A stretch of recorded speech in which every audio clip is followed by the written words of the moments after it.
Bader Hari tentera de prendre sa revanche face à Arkadiusz le 19 mars. Le Golden Boy s'était incliné de manière presque paranormale au premier combat avec 3 revers consécutifs et des fans qui commencent à s'impatienter. Le Marocain doit absolument s'imposer pour renverser la vapeur.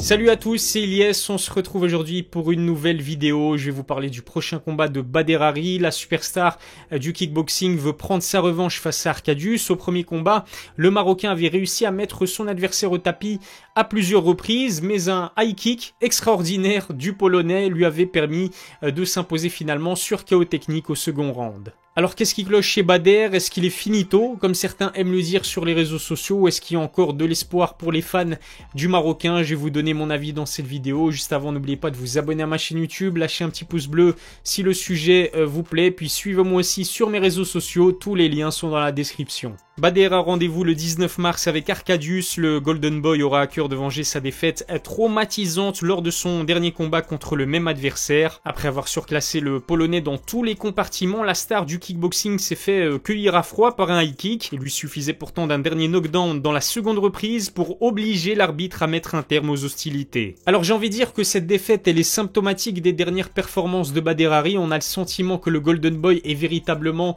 maudit. On se souvient qu'il avait quand même fourni 2 bonnes prestations face à Rico Verhoeven avant que des blessures ne mettent un terme à chacun de leurs 2 combats. Mis à part Bader, seul Jamel Ben Saddik avait réussi à donner autant de fil à retordre au champion incontesté des heavyweights. Lors du rematch, Bader est même devenu le premier kickboxer à infliger 2 knockdowns à Rico Verhoeven, le tout après plus d'1 an d'inactivité, une suspension pour dopage et une peine de prison. C'est dire à quel point le Marocain a encore de la puissance à revendre. Au-delà de Rico, il s'est également illustré contre Benjamin Degboui, malgré une préparation tronquée, la faute à une forme sévère du Covid. Apparu amaigri à la pesée, Bader souffrait d'un déficit de quasiment 10 kg contre le solide Benjamin Degboui. Ça ne l'a pourtant pas empêché d'envoyer le Roumain au sol au premier round, mais comme Arkadiusz, Benny comme on le surnomme, a fait preuve de résilience et de beaucoup de courage. Sa détermination a fini par payer puisqu'un énorme crochet du droit a sonné un Bader qui pensait se diriger vers une victoire. Je pense qu'on sera tous d'accord pour dire que malgré sa défaite, sa prestation face à Arkadiusz,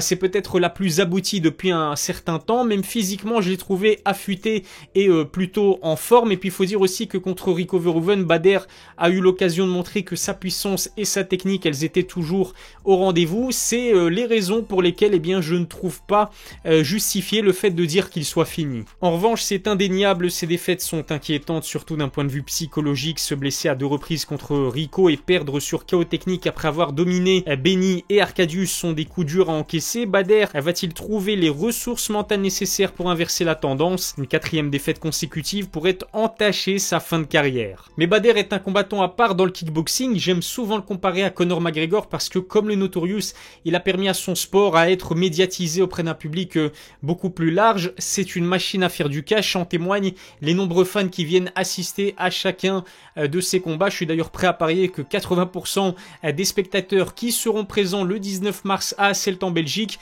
seront présents justement pour assister en particulier au combat de Bader Hari. Le Glory l'a bien compris, raison pour laquelle l'organisation a prolongé le contrat du Golden Boy en début 2022. Les détails de l'extension n'ont pas filtré, mais Bader devrait encore combattre plusieurs années avec le Glory. Ces 3 défaites d'affilée ne l'ont donc pas empêché de signer un nouveau contrat certainement très juteux. Ça prouve une fois de plus que Bader Hari n'est pas un kickboxer comme les autres. Et puis il faut dire aussi qu'au Glory comme à l'UFC, les meilleurs affrontent les meilleurs. Contrairement à la boxe, les défaites ne sont pas aussi pénalisantes. Depuis sa signature avec le Glory, Bader a quand même affronté le champion titre à 2 reprises ainsi que Benjamin Degboui qui fait partie des meilleurs heavyweights. Perdre contre de tels monstres n'est pas une honte, même quand on a le pédigré de Bader Hari. Alors c'est vrai qu'à 37 ans il n'est plus à son prime, mais la qualité qui a fait de lui le combattant qu'il est aujourd'hui, à savoir sa puissance, elle est toujours là, puisque sur ses 3 derniers combats il a infligé 7 knockdowns à ses adversaires. C'est quand même assez impressionnant. Finalement, ce qui manque à Bader, c'est de décrocher la victoire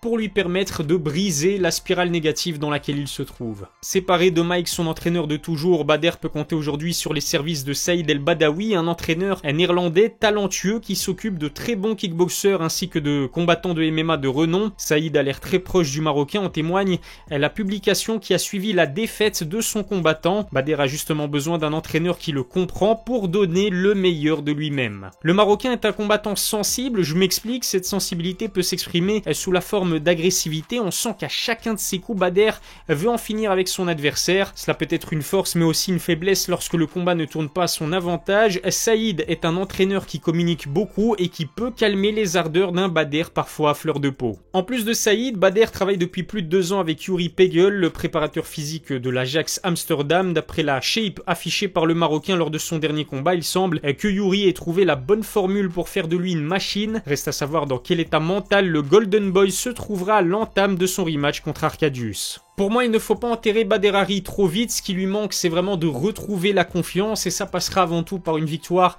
le 19 mars face à Arkadiusz. Dites-moi en tout cas ce que vous avez pensé de mon analyse. Est-ce que vous êtes d'accord avec moi? Dites-le moi dans la barre des commentaires. Voilà ce que je pouvais dire sur le prochain combat de Bader Hari face à Arkadiusz au Glory 80. Merci de m'avoir suivi. N'oubliez pas de vous abonner à ma chaîne YouTube et lâcher un petit pouce bleu si ça n'est pas encore fait. Suivez-moi aussi sur mes réseaux sociaux. Tous les liens sont dans la description. Je vous remercie de m'avoir suivi. Je vous souhaite de passer un excellent dimanche et à la prochaine pour une nouvelle vidéo.